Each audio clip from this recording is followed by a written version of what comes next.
আসসালামু আলাইকুম, welcome my YouTube channel BD blogs Faisal থেকে। আমি ফয়সাল বলছিলাম। টুডে অ্যানাদার ডেইলি ব্লগ নিয়ে চলে আসলাম বন্ধুরা আপনাদের সামনে। আশা করি সবাই ভালো আছেন, আমিও আল্লাহর রহমতে ভালো আছি। আজকে সেই সোয়ারি ঘাটের নতুন একটা ভিডিও ব্লগ নিয়ে চলে আসলাম আপনাদের মাঝে।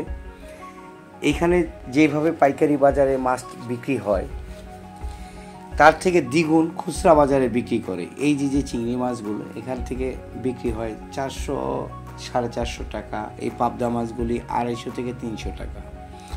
তো আপনাদের কাছে আমার একটা প্রশ্ন, যে এই যে মাছগুলি দেখেন, আমরা সাধারণ জনগণ কিভাবে ছোট পাইকারদের কাছে প্রতারিত হই।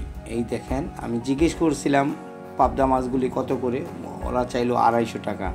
অথচ নর্মালি মার্কেটে আমরা এই পাবদা মাছগুলি 600 টাকা কেজি কিনি, অর্ধেকের বেশি। সরকার আইন করে দিয়েছে 35% যে কোনো ব্যবসায় লাভ করতে পারবে, কিন্তু তারা দ্বিগুণের থেকে দ্বিগুণ বিক্রি করে এই মাছগুলি। হ্যাঁ, এটা তো গেল প্রাসঙ্গিক বিষয়।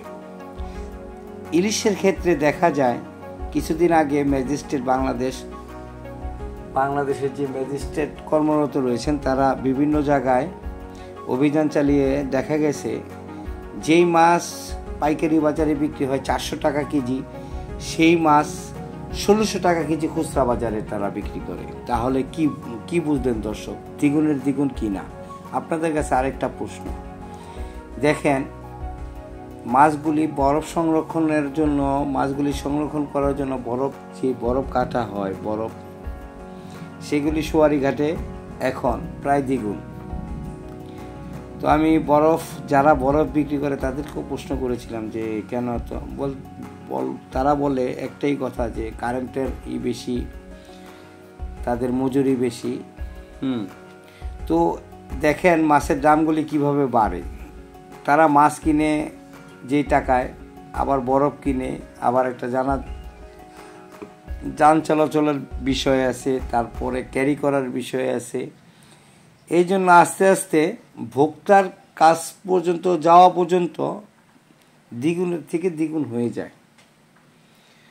তো এইটা গেল 20 বছর, 10-15 বছর, 20 বছর আগেও এটা ছিল না।